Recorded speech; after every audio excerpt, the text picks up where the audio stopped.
All right, ladies and gentlemen, welcome back to week 4 of Chair League. Wait, week 4? Yes, week 4 of Chair League. I'll eventually get this correct. Well, I was technically correct this week, right? And with my new The best kind of correct. with me as always is my co-caster new type, having a nice drink there. What are you having tonight?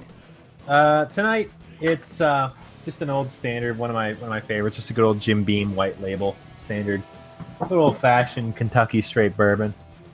But yeah, no, we've got ourselves another fun Pro Division match lined up for us here tonight between 3D and NinjaHood. Both teams pretty well established within Chair League. NinjaHood, one of our long-time sort of Pro Division teams, and 3D having worked their way up after a dominant season 2, going 8-4 in season 2, taking a break there in season 3, but coming back with a vengeance so far in season 4 here. 3D 1-1, and NinjaHood is 1-2 so far in the season. So both teams looking to get a win here tonight and start pulling themselves away from the rest of the competition here in the Pro Division. Yeah. How I'm you excited. doing tonight, partner? Good. Hopefully our stream will hold up tonight. Knock on wood. Yeah, knock on wood. Wherever it is. For those of you who were not here on Tuesday, you missed out on my wonderful observational skills. And we got to watch new types struggle with following the action and talking at the same time. Yeah, it's rough, isn't it? It is more difficult than you probably would assume. Uh-huh. But so far, so good. It looks like we've got everything squared away. Should be a fun evening so far. And, initial thoughts here on, map picks or anything like that, partner? Not a whole lot. We didn't get a Wednesday patch this week, right? No, we didn't. As far as I noticed, I don't believe so. Mm-hmm. I mean, we need one for Murky anytime now. It could anytime now, partner. It's yeah, Murky, friggin' Murky, man. Marky. Oh, I forgot to change Marky, the title of the Twitch stream. Oh, unacceptable. I know. I almost got this all right this time. Oh, this is a total failure. We got to restart already. Everyone, just come back into the chat. Pay no attention to the man behind the curtain. Mm-hmm. But good news is we do have a stream going, so yay! Very nice. So it looks like both teams are still sort of hashing out the map right now, so we got a little bit of time to kill. So we've got all sorts of there's all sorts of heroes related things we could talk about. HGC, the first sort of portion of HGC, is coming to a close now, and we're gearing up for IEM Katowice, which is going to be the first big clash of our HGC teams, sort of interregional. So we'll get to see how NA and EU and Korea all stack up against each other, and that should be really fun. That's coming down the wire here. You can check the HGC website for exact times. And we got ourselves a match now. It looks like the map has been picked. And what do you say, Butter? Do you want to do the honors this time? I don't think it's often you get the honors, right? Well, tonight it is going to be Infernal Shrines for our first map. That map was chosen by NinjaHood. And just for some background into NinjaHood, they're, as I mentioned earlier, one of our long-standing Pro Div teams. They had a very strong season 1, going 5-1. Season 2, they went 6-6, so still maintaining a strong presence in the Pro Division. And it appears, and I might just be reading the numbers wrong here, it appears they took sort of a break from season 3 here, didn't log in any games, but they're back, like I said, and really want to continue this historic run that they've had. They've been with Chair League a long time, man. Absolutely. I think they were definitely in the finals for season 1 of Chair League. So I mean, that's saying something. The first 100 some teams and coming out, I think, nearly on top. I'm not sure. It's been a while. It's been a while. Check that again. It's been a very long time. I don't even know if I still have like the brackets from that first season anywhere hanging around. But so NinjaHood had the pick of the map, and so it is going to be 3D with the first ban and the first pick. Right now, we're just getting everybody squared away in the lobby. And once that's done, we'll get things started and proceed into the draft. But let's talk about that draft on Infernal Shrines. Infernal Shrines is one of the most popular maps we usually get here in Chair League. And you see it on the professional division as well. I'm talking about the HGC, actual professional play level. It's just a good, solid map that has there's a lot of ways you can play it. You can really focus in on securing the immortals. You can focus on a more macro style of play. You can focus more on winning team fights around these centralized locations. And it's a big map, so heroes with global capabilities like Falstad and Dahaka tend to be very useful on this map. So we'll have to see who ends up being popular and who gets left without a date at the prom here tonight. At the John Cena prom. So one of the other things I want,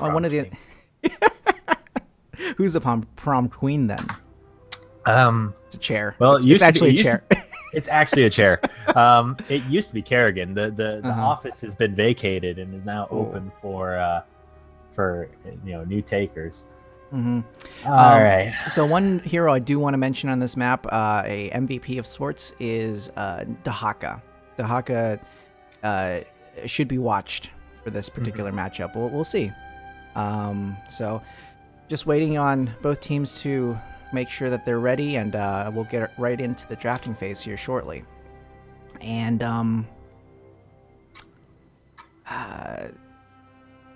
do you think we're going to see a Murky tonight on this map? I would say it potentially could happen on this map. If there was a different pick, if it was a different map, I would say otherwise. But I don't think we'll see Murky too much. He's been a terror in quick match and has been an absolute pub stomper of late.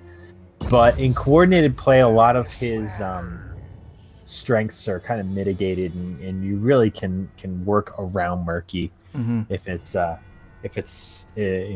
your team is all together and have got sort of themselves in place. So draft's getting started here. As we mentioned, we've got 3D versus NinjaHood in the pro division here at Chair League, and 3D with the first ban and the first pick.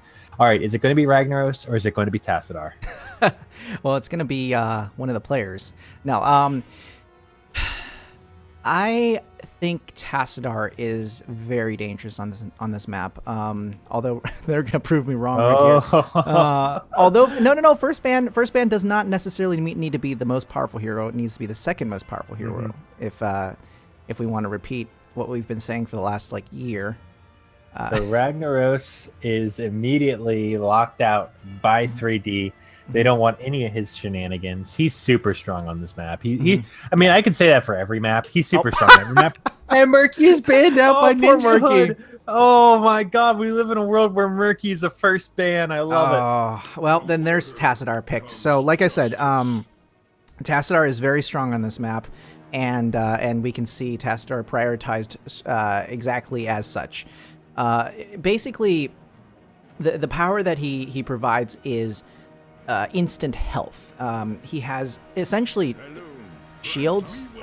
Essentially heals, but in a different format, oh boy, and here we go. And the Malfurion Varian combo coming out. Here we go. We got two pieces of Exodia. We say it every week, and it's always terrifying. It doesn't get any less scary. Malfurion and Varian picked up by NinjaHood. So who's the burst that you pick up to finish this off? Kael'thas is. Li-Ming. I feel like Kael'thas is much better on this map than Li-Ming. Okay. You don't have to worry about minions getting in your way. You don't have to worry about an aggressively weird skill shot to hit in those critical shrine fights. And Kael'thas also contributes to capping the shrine. I'd love to see Kael'thas follow up with Varian and Malfurion. I want to see Dahaka, actually. Varian solo tank is effective, but he does suffer a little bit from a lack of... Not lack, but his health pool is a little bit low. The globals. The globals, man. The globals are real. So I see NinjaHood really valuing Dahaka at this point because of his global. He's going to be able to lane against Falstad. He's going to be able to come into the party late, get that extra XP at the very end while the shrine phases come in. Or you can even have him come in and start clearing. He does a great job at clearing the objective point. So you basically need a global to address Falstad. As far as the bans go, though, what do you think? You think they're going to deny? Well, right now, 3D is lacking a support, a strong, dedicated support. So Rhaegar? Rhaegar is on the chopping block right now. Lucio is banned instead. That's also a good call. Him paired with Tassadar is very difficult to manage, and you were hyping up Dahaka, and Dahaka is also out the door, banned by 3D. Wisely determining that Falstad needs consistent lane time, and NinjaHood isn't in a position really to pick up any more effective globals. You don't want to grab Brightwing here, or your team is going to be completely starved for damage. I like their picks so far. I want to see one more burst to completely seal the deal here. Zarya with Varian and Malfurion mean that the hard engage for NinjaHood is going to be absolutely devastating, and Zarya is going to be able to shield the appropriate target, usually Varian, to maximize the survivability and damage for NinjaHood. One of the strategies that has come out that I've noticed recently with Malfurion is to have somebody who can shield while his hots tick, while his heals over time tick. That's extremely important because the expected health, that grayish bar that pops up, that's not your actual health. If the solid part's your health. If that disappears, you're still dead, whether or not you had 400 extra HP that you were expecting. But Mom, I had a whole HP bar that was going to come back. Yeah. But no. So Rhaegar and Vala are picked up to finish things out for 3D. No surprise there on the Rhaegar. Frankly, that's a good pick, and I mean we can see Rhaegar go either way here. With Tassadar, they have sort of an emergency shield button to bail out a panicked individual. Well, and with Vala and Falstad as their chief sources of damage, we could see Bloodlust instead of Ancestral. The blow up potential is a little too high on Malfurion combo, so I think Ancestral is still going to be prioritized. But Zarya and Tychus are pretty scary. I mean, the two giant guns they're lifting with both hands, it's overbearing for one thing. I mean, it just looks like they're who's the last pick here for NinjaHood? They've got 5 seconds. What kind of force multiplier can they pick up here? Oh, I don't know, man.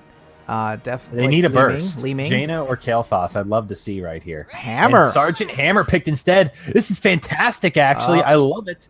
Look at that zone. Look at the zoning that Hammer has right now.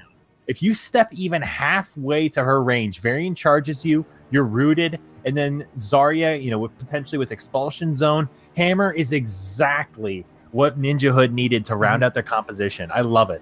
It's not going to be a straight, charge this guy, root this guy, blow this guy up, but you're going to set Hammer up, and there's just going to be this no man's land around her, where if you step into that no man's land, you're going to get pinned by Varian and destroyed by all the damage on NinjaHood. I love this last pick. Great pick there. It is fantastic.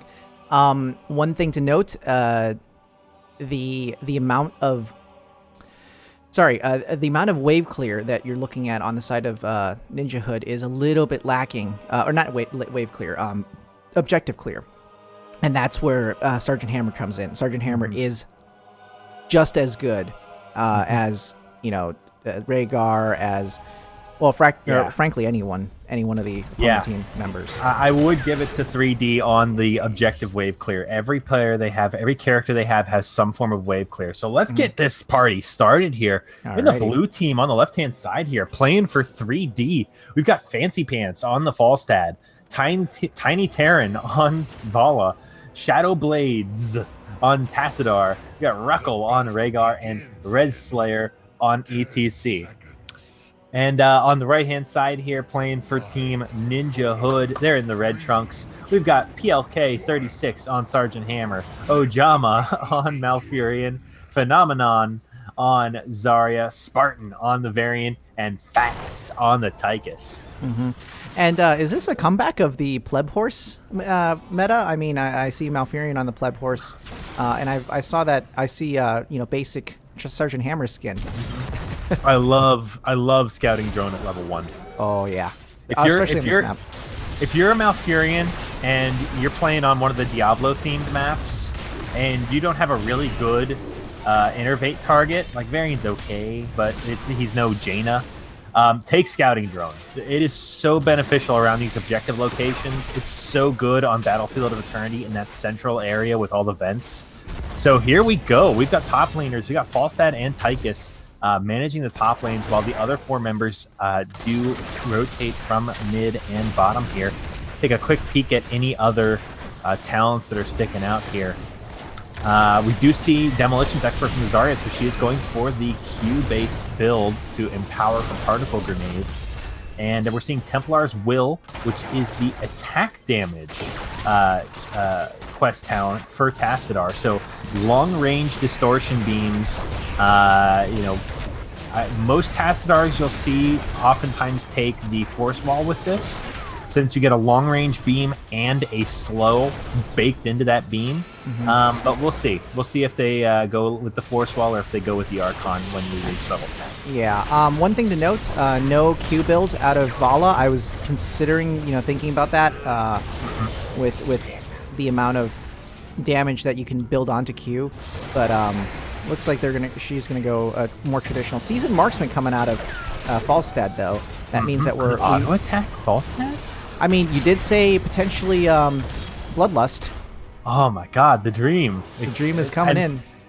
And I would like, I think a W build on Vala is probably one of the better builds for this map, since you are looking to maximize your AoE damage. A Q build is best on maps like Battlefield of Eternity, where you are working on a single target, a single mercenary minion / whatever. Both teams, just jockeying for positions. The first shrine is active now in top lane. It's going to be a Frozen Punisher. Both teams rotating north to establish positioning. 3D just a little bit faster there. Does manage to scare Tychus out, excuse me. But the fight is enjoined underneath PLK 36 here. And the members of NinjaHood taking a little bit of heat. Malfurion looking to top them back off as they reset PLK 36 in that vent. So one thing to note about that scouting drone, it provides sight for PLK, for the Sergeant Hammer. Mm-hmm. That is phenomenal. One of the weaknesses of Sergeant Hammer is she can't shoot where she can't see. And so if they actually took, there's 2 scouting drones up now.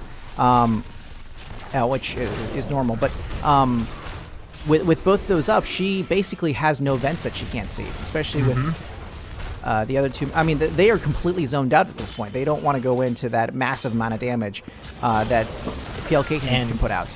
And with ambush taken at level 1, that means that PLK 36 is able to hide in these vents, wait for the appropriate individual to sneak in and get a big initial hit onto the appropriate target. They are moving out of Hammer's effective range, though, so PLK has got to edge forward here. But NinjaHood, initially a little bit late to the shrine, has established a really solid artillery line, behind which PLK is able to just rain down the fire on 3D. Yeah, PLK is actually not doing any wave clear. Sergeant Hammer's just zoning. But notice what Falstad is doing. He's trying to get him up to 7. They're looking for 7 to start the fight. They have enough time. If they just push a little bit harder here, Falstad can push them up to 7, and they can actually fight with a level. Might be too little, too late though. Falstad is just not quite cutting it. It's 40 picked up for NinjaHood. They were so close though. Look at that. They just pick up 7. They were, but the question now is, are they going to really, are they going to get enough out of defeating this Punisher to justify that 1-level lead? I mean, the members of NinjaHood here, almost level 7 themselves, they're pushing forward with PLK36 leading the charge. And level 7 is picked up by NinjaHood, and that initial gamble really didn't pay off for 3D. Yeah, I mean, they do have the level advantage right now. They are almost an entire level up. So that, I mean, getting ults early can come in handy as well. But wow, Minefield picked up for Sergeant Hammer. That's a new one. I like that one. It's really gonna provide Hammer with that extra buffer of protection in case somehow someone does manage to get by the brick wall, the Great Wall of Varian. We see Boomerang picked up by Falstad, so just looking, it looks like for that season marksman early on, but not going too far into any dedicated auto attacks. Hammer Games was picked up at 4, but that's kind of expected on that talent tier. I mean, they're probably still going to pick Giant Killer up at 13 because you have Zarya, Varian, Tychus. Three very heavy. They're very heavy heroes. PLK taking a little bit of damage in top lane does hustle out, but both teams just heading back right into their respective lanes, looking to race to 10. And 3D is in the lead by about half a level.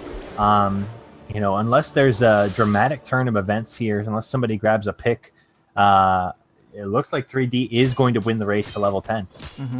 And that's a pretty good strategic decision right there, especially with the fact that First Blood has not been drawn yet. So, that's pretty wild. Speaking of, Phenomenon is coming in for a steal here, but she might actually, Zarya is the First Blood of the game with that steal. He's a little aggressive there on that steal.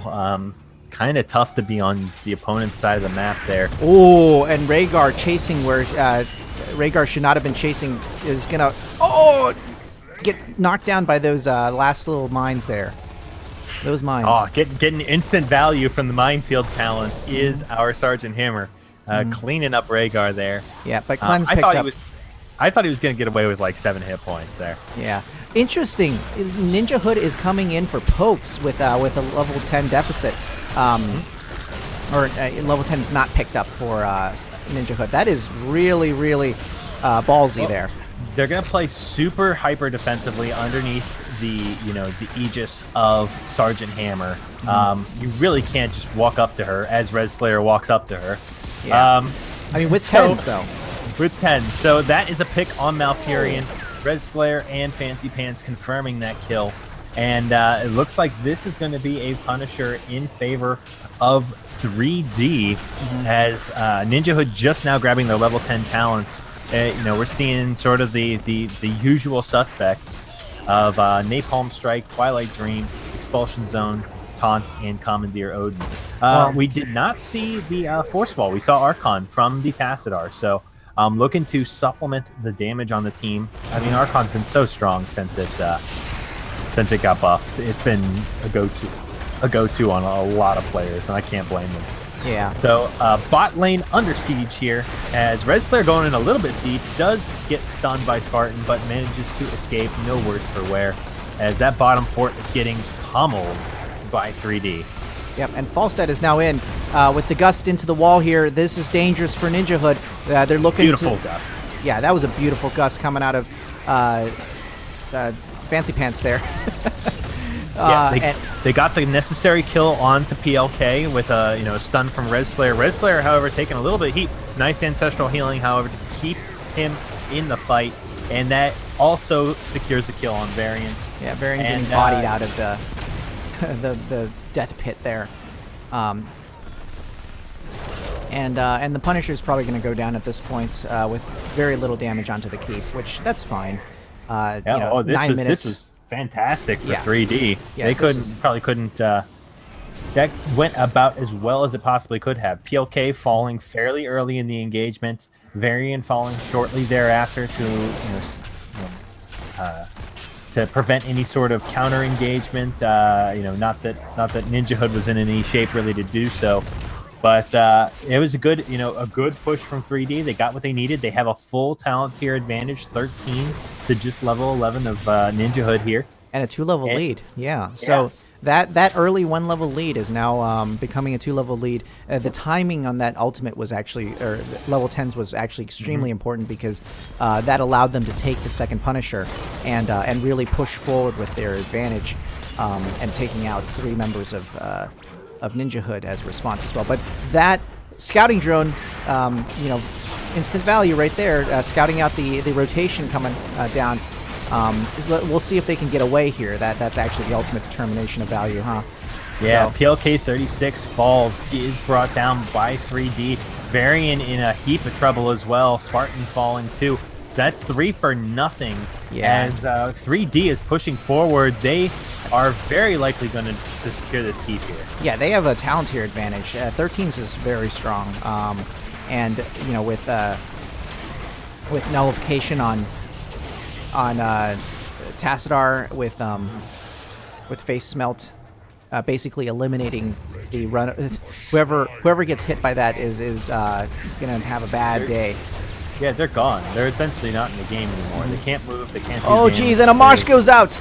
Instantly interrupted, thankfully, by. I actually didn't see what interrupted that, but Yeah, I was observing elsewhere, so oops.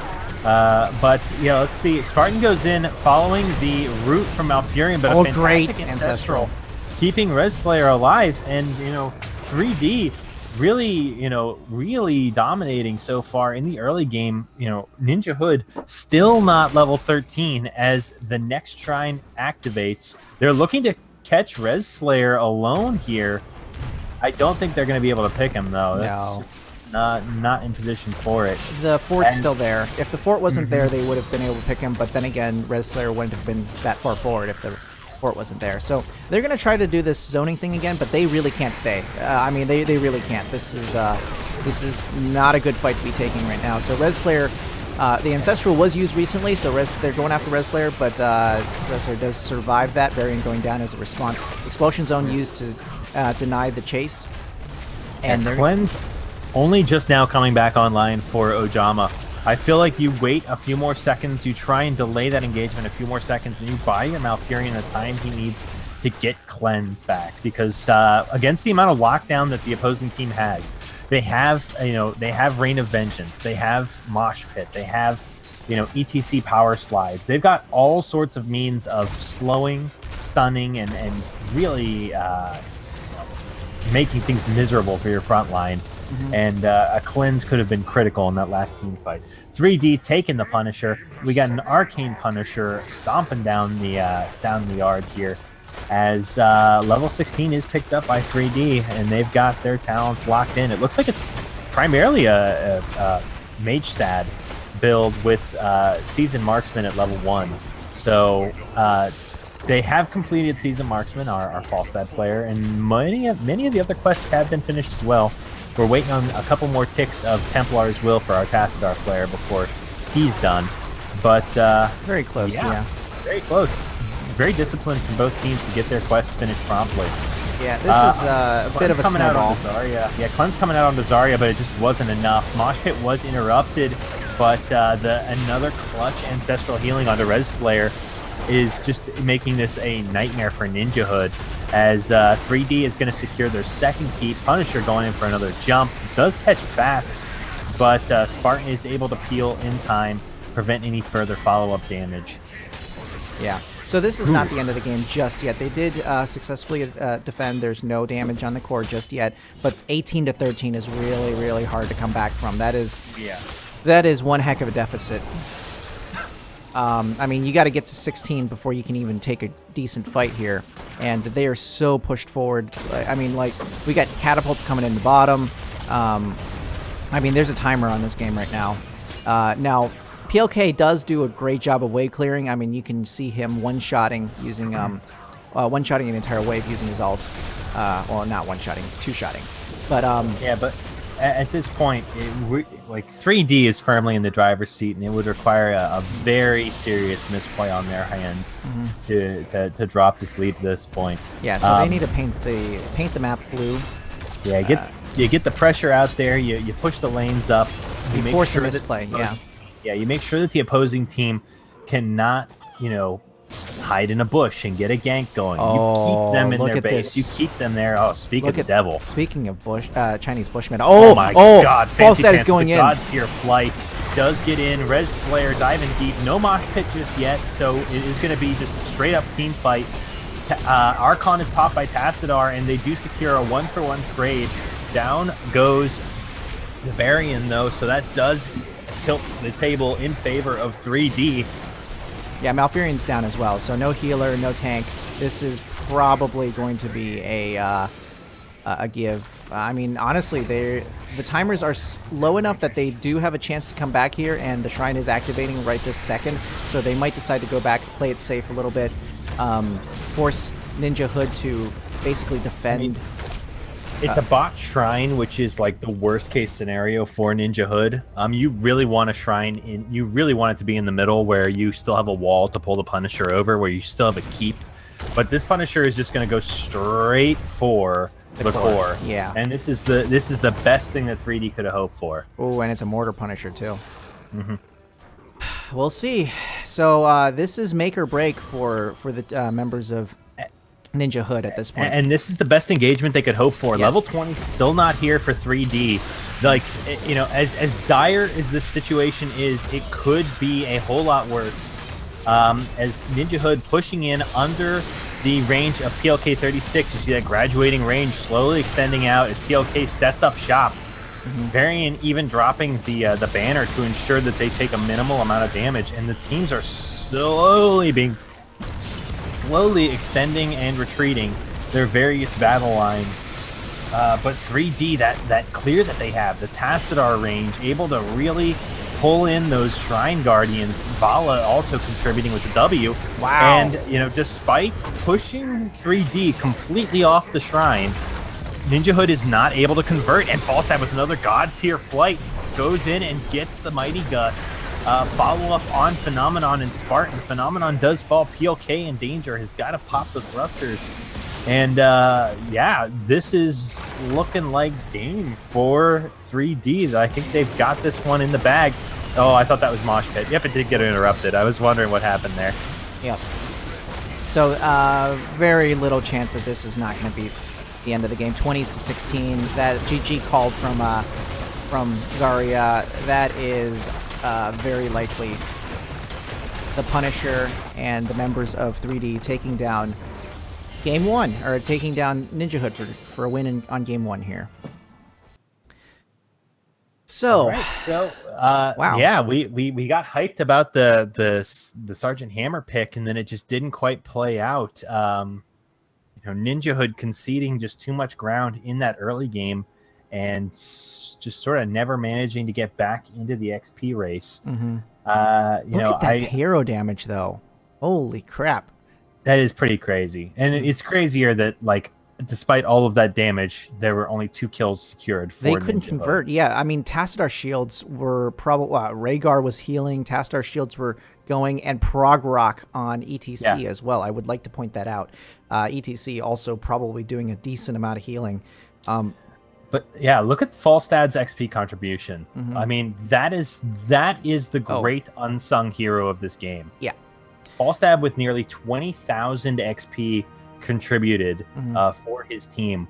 That in and of itself is practically what won them the game. Not to trivialize any individual play, but if you're in a situation where you allow a Falstad to get that much XP, you're gonna have a bad time. Yeah, no. Really, the fact that they had a global, the fact that 3D had a global, and NinjaHood did not. That was basically the not the reason, but like a real. They were playing from behind at that point. They were playing from behind almost the entire game. Yeah, I mean, even they grabbed the first Punisher, and then after that, it was completely out of their hands. Yeah, I mean, 3D did a great job seeing the fact that they probably weren't going to zone in, probably weren't going to be able to get into where PLK was defending with his Sergeant Hammer, so they decided to soak XP instead and come out with a 1-level lead, which snowballed into a 3-level lead at 13-11, and just went on from there. So, All right. Yep. And it looks like we've got our next map. What's it going to be, buddy? It looks like it's going to be Cursed Hollow. So, good old classic. Sorry about the looking at our thing here. I didn't have a scene ready to go for this mid phase here, but Synth so unprepared. I know, right? So, oh my god, I remember working with professionals. What are professionals? I don't understand. All right, but do we cast on Facebook? We're not that professional yet. Someday we'll get there. Oh my gosh! Fingers crossed. Mm-hmm. If you haven't had a chance to watch Here's the Dorm on Facebook, do give it a shot. One of our old pals, Lauren, is casting along with a lot of other fun guys from the scene, casting some great collegiate matches. And the finals for Here's the Dorm is always a really fun event to watch. So do check it out. You can check it out. You just give it a Google or check it out on Facebook. That's where it's playing. But let's talk about this map here. Now that we've sold our souls completely. Let's see. We got Cursed Hollow. So another big map. Another big 3-laner. We've got some of the same rules apply on this one. Being able to new type. You've been called out. You need a drink in your hand. I have a drink. Yeah. Okay. There you go. Don't give me that shenanigans. I had a drink. Here it is. Okay. All right. And I feel free to send me my check anytime now. Yep. All right. Let's see. Feel free to send me my check anytime now, Jim Bean. I'm ready. Well, you need to show the label. I did. Oh, I showed the label. Oh, I'm sorry. I actually am checking out the chat right now. So. Oh my God, he has no faith in me. Oh my God, what did I ever do to deserve this loss of faith? Anyways, back to the map and the strategies on this map. This is one of those maps where, having poke to interrupt the curse, the tribute channeling is something you're going to want in your toolbox. There's a pair of bosses on this map which create an interesting dynamic for boss control and opening up win conditions in the late game. You want to grab those bosses at appropriate times, get yourself the best value you can. So this is a map where we might see Tyrael. This is a map where Falstad is going to be in play yet again. I think you might want to deal with that Falstad. We saw great play from Fancy Pants in the last game, and I feel like you gotta respect that. And sorry, go ahead, mate. Oh, I was sorry. I was chatting or I was handling our Twitch chat there. Yeah, it looks like both teams are going to be ready here, and we're going to go ahead and switch over to the draft. Cursed Hollow. Alrighty. So sorry, I didn't listen to anything you said. Oh my God, it's like any other night. What? Did somebody say something? Oh, jeez. Oh. Hello. Can the stream hear me? So here we are at Cursed Hollow, getting things started. It is going to be NinjaHood with the first pick and the first ban, since they are our away team, and this is game 2. If you're just joining us, game 1 going in favor of 3D. So NinjaHood looking to climb back out into this best of 3. Thoughts on first pick and ban, and why is it going to be Tassadar and Ragnaros? Well, the Tassadar ban is appropriate here. He extends team fights. That's one of the other things that he does. Phenomenon is the cutest player. Just saying. That's funny. I'll make a note in my big green notebook full of stuff. I literally have a gigantic notebook full of chair league notes, so I'll make a note. Well, Phenomenon endorsed by Funky Butt Lovin', the cutest player. Just saying. in parentheses, so handsome. Okay. Varian is banned by 3D. Oh, okay. Varian, they don't want to see the taunt combo. The taunt combo was not followed up on properly in the last game. There was no instant burst of like Li Ming, Greymane. I mean Greymane's a little older. Greymane, what year is this? Yeah. Oh man, that's but you a know what I'm dated talking reference. Oh, Greymane. Butcher. No, I'm kidding. Zagara. No. Where is Zagara nowadays? But they're still gonna pick up first pick Malfurion. So I'm wondering what they're gonna do pair with Malfurion. I mean, Malf wins games. Malf does win games. Did he just say funky butt love? I do get that reference. That's from God. What was that from? It's from that Little League. It was from that baseball movie. Oh, Bad News Bears or something like that? No. Oh my God, Bad News Bears. I should know better than to ask you movie trivia. I don't know. That's the only Little League baseball game I know. Is it Major League? No, it's not Major League. Anyway. I know the movie, though. This kid, he breaks his arm, and his arm gets crazy fast, and he throws like 1,000 miles per hour fastballs. Anyways, back to the draft. Now that I'm completely mentally tilted here. Yeah. 3D with their first two picks. Yeah, what strat are they going with? Rookie of with? the year. That's what it was. Rookie of the year. Okay. Oh. All right. But Falstad is picked up. We talked about okay. Falstad being a boss control element and also being just a strong global element on this map. And you can bet your bottom dollar that we're going to see... Oh, ETC. You can bet your bottom dollar that we're going to see a repeat of last game's performance on the Falstad. Unfortunately, no Hinterland Blast on this map, I'm guessing. I would love to have seen it, but this map is just not ready for that. I hit a 5-man Hinterland Blast in a quick match yesterday. It resets the cooldown completely. It's awesome. Like we hit it, we won the team fight, and then I immediately had it again, and I was so confused.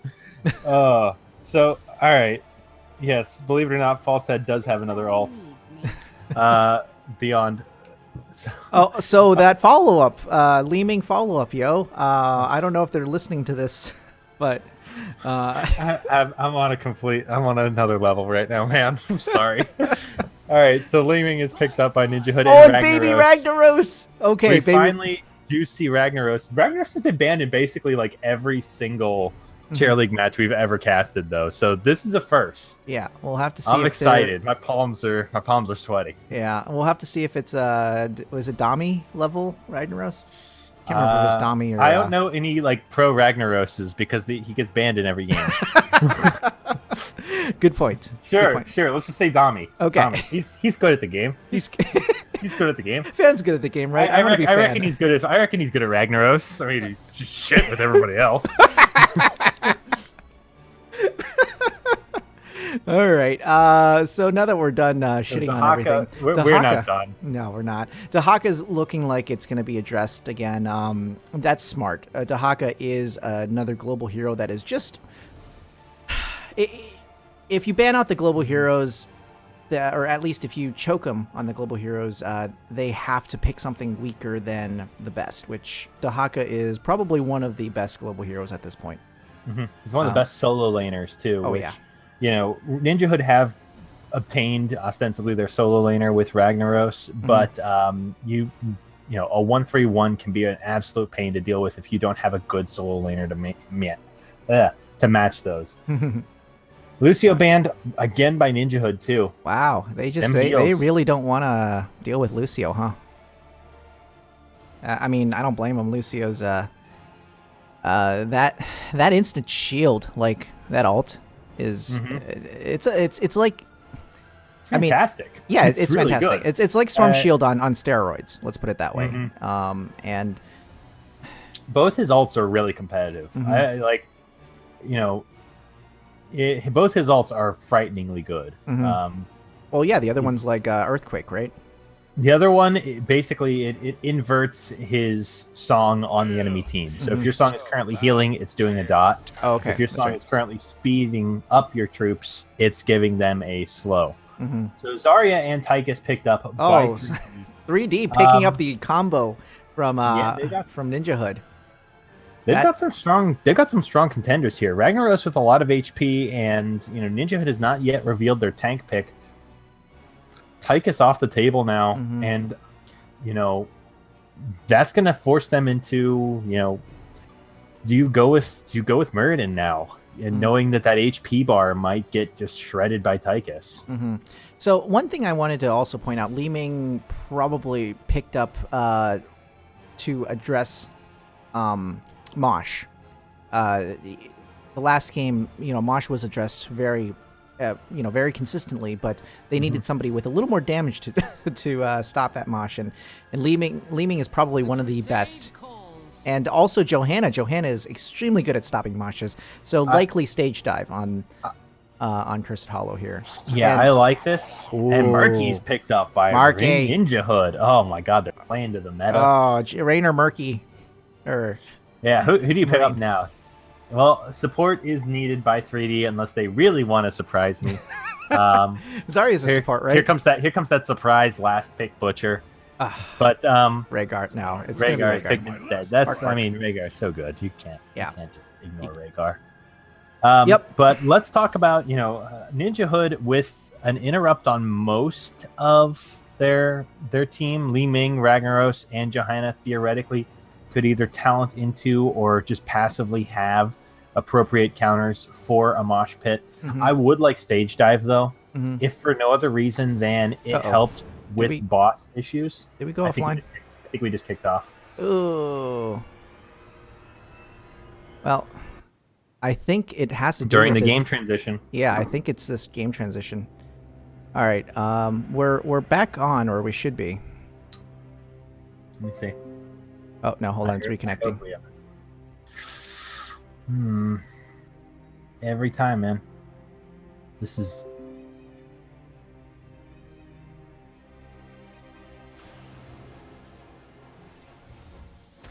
There we go. We're back on.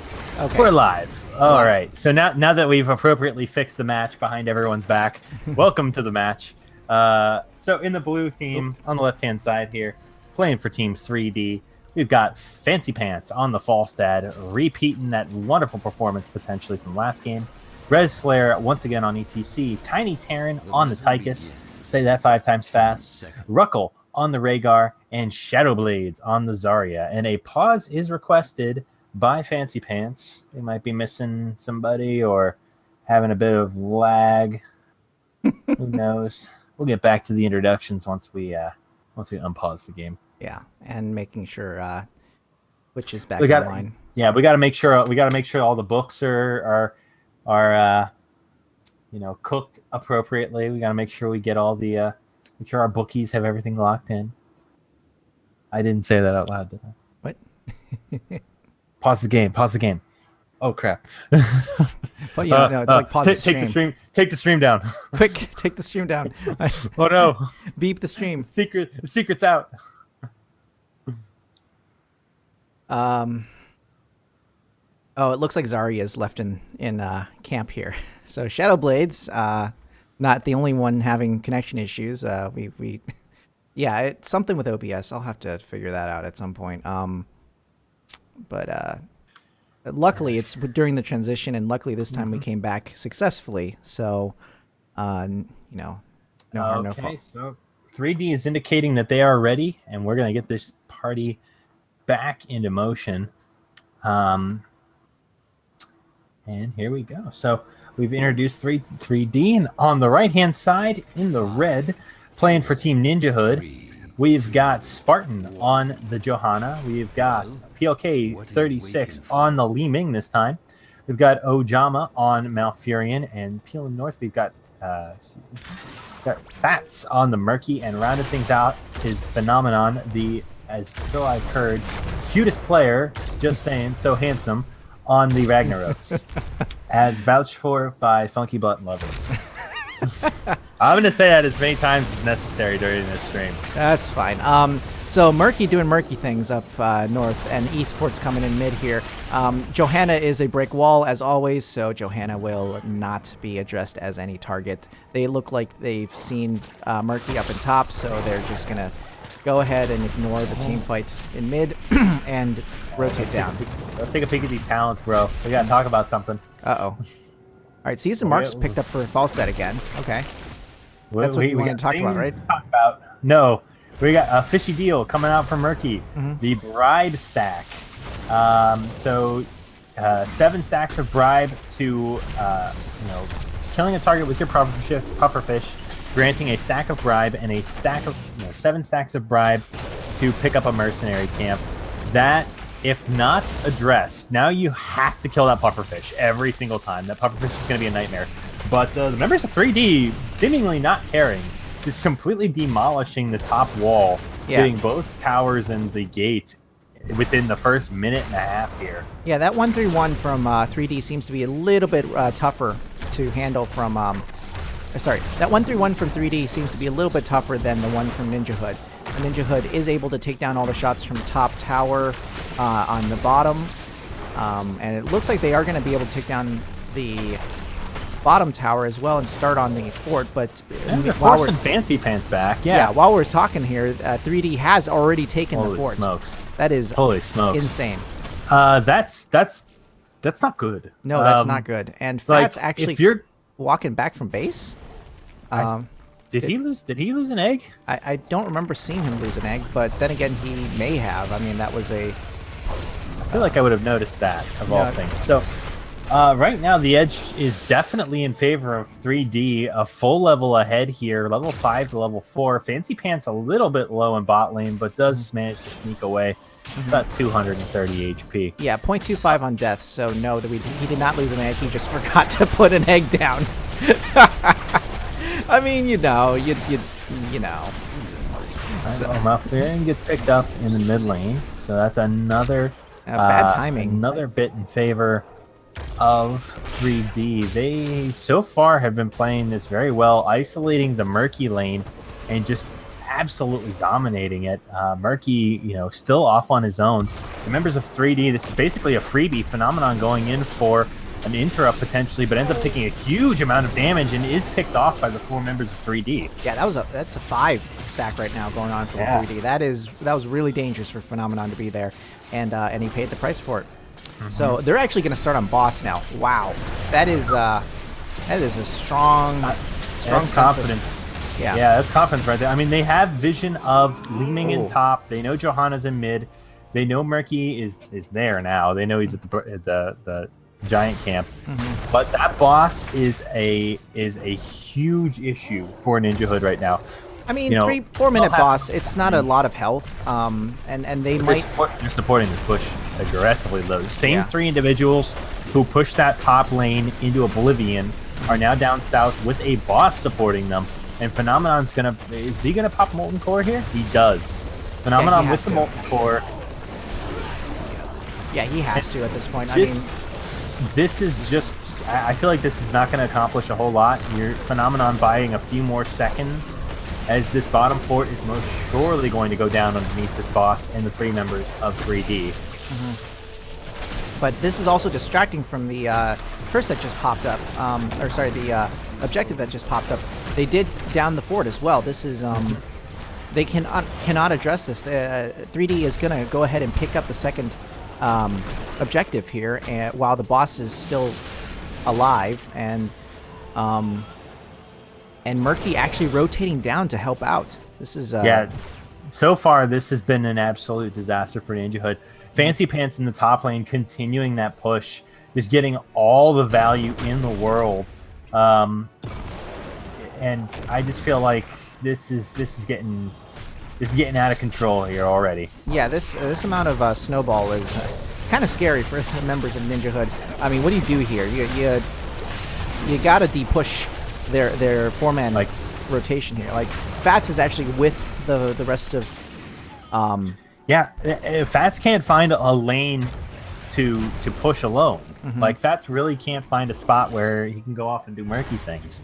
Every time Murky is seen isolated, that 3-man kill squad, Ruckle, Tiny Terran, and Shadowblades find him and absolutely push that lane and push him mid in now. And level 10 is attained. This is completely just uncontestable. We see Mosh Pit actually picked up by the ETC, so they're not even worried about the Mosh counters available on NinjaHood. They're just going to go for it. And Rhaegar, I was going to say holding, but Ancestral picked up. So this is a very classic set of heroics, or ultimates, or whatever. Yeah, no surprise here. Spartan walking right into the... Spartan noped out of that situation immediately. Oh my gosh. They're contesting this. Oh my god, Falstad can gust this so easily. And now Spartan is completely cut off from the rest of the team. Is going to go down. They're going to get a boss. They're going to get a tribute as well. Fat's exposing himself.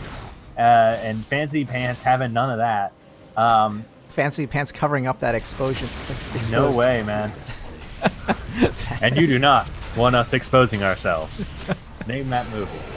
Synth, I know you won't. No, I won't. All right, the top lane boss coming in. Bruiser's in mid lane. Red team is cursed. Yeah, top lane. There are no towers to protect against this boss. They are losing this keep. I mean, 11-9. They are losing this keep. They're losing this keep 100%. Although Morton Core was interrupted. Yeah. Wow. They really don't want them, defending this keep. So the keep is already at half health. I mean, especially since the keep isn't attacking, it's no surprise. And actually, there it is. It's already down. Now the game at the 7-minute mark. Oh, and a Mosh picked up. Ragnaros. Yeah, Phenomenon goes down. And luckily the core is not cursed. So Red Slayer taking a heap of damage from the core, and it has to move a little bit farther out. But the boss is still doing a number on all of the structures and on the side of NinjaHood. They might be losing a second keep here. One benefit for NinjaHood is that the boss was pulled to the keep. So, it's not killing their core right now, but it's still got half health, and it's getting its second core. This is a total disaster for NinjaHood. They are absolutely... Oh, man, Funky Butt Lovin' with the movie references. I got you. So there we go. Another kill for both teams, actually. But the they're looking to finish. Down, and that's it. There's no way for them to stop this. Wow. 3D putting out the pain. Holy cow, putting this one away in the books in 8 minutes. That was a fast one.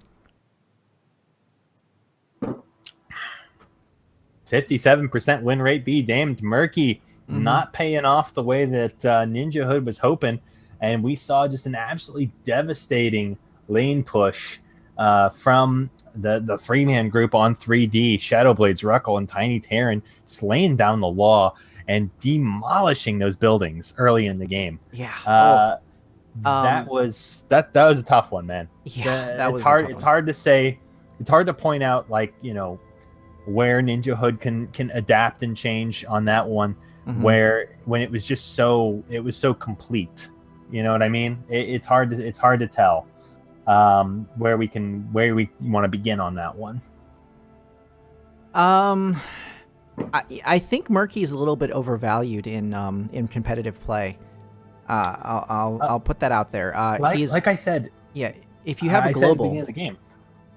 Oh, go ahead. I said at the beginning of the series, Murky's been a quick match pub stomper and he's been terrifying. But as soon as a team, a coordinated team got put up against him, a lot of his strengths were really mitigated. They found the lane that he wanted to push, and they stuck 3 people in it and just he couldn't push defend right through. He couldn't defend.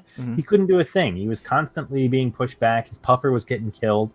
Meanwhile, Falstad defended the other 3-man push. It was 1-3-1 on both sides, and the 3 on 3D just pushed harder than the 3 on NinjaHood, and they could not come back from that. I mean, the timings were unfortunate as well in terms of the deaths, so that first objective, second objective were instantly conceded, and then the third timed with the boss. I mean, that was difficult. So we didn't even get to see Murky. He bribed once. I saw him bribe once. He bribed the siege Siege camp on 3D's side, and that was it. So, yeah, that was a little painful to watch. I mean, it was only because it was an 8-minute Cursed Hollows. You didn't have any counterplay there. You didn't really. We got no late game developments. It looked like Murky was going for a slime based build. Standard stuff from Li Ming and Ragnaros. I mean, no real shockers in terms of talents. But man, that was just an 8-minute Cursed Hollow game, man. So what do you think? Do you think Murky, had they not had Murky, do you think they would have would have been here longer? I think they needed to respect that 3-man push. it was obvious very early that like that 3-man push was making a ton of progress, way more progress than the bottom 3-man push that NinjaHood was putting on. And I feel like they put like, as soon as it was obvious that Murky was soloing 3 people, they needed to stop, pause, and reevaluate their strategy right then and there. Have Murky Hearth, have Murky go to bot lane, switch your 3 people out to their top lane, or something like that, because they let him go. They let him get punished for far too long, and then suddenly there was a 2-level lead, and then suddenly it was level 10, and then suddenly there was a boss on their core. Yeah, it was rough, and it happened about that fast. So I feel like, having taken the time to stop, evaluate, do we want to rotate where our, who's in what lane? I think that could have been helpful in both the short term and the long term for NinjaHood. Yeah, and they're let's take a look here at the. I mean, it looks like the members of 3D just, I mean, Falstad doing Falstad things again and showing off the globals as well with the highest XP contribution yet again. I mean, I think we've said all we can about this one. It's with an 8-minute game, you can't talk for that long about what happened, right? So, yeah, I guess really the takeaway here is just Murky is a little bit overvalued in structured team play.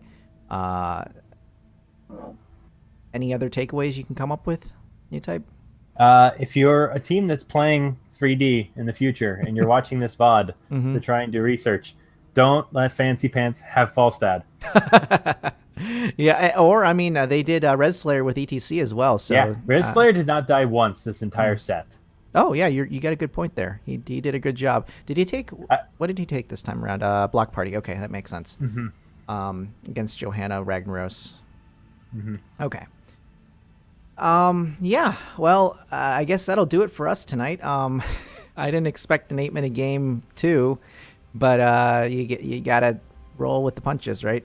So hopefully you'll join us again next week for Chair League Week 5.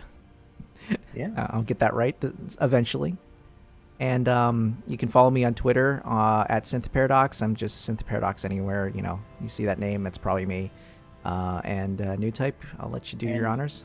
Yeah, you can follow me on Twitch and on Twitter as well. I'm New Type 2K6, just about everywhere as well. So we usually, give announcements for when we're going to be casting games. We talk about random bullshit and yeah, we try to have fun here. Make rando movie references that Synth never gets, but we're working on them. Yeah. But thanks again, everybody who've joined us, and hope you all have a good evening. All right. Cheers, y'all. Cheers.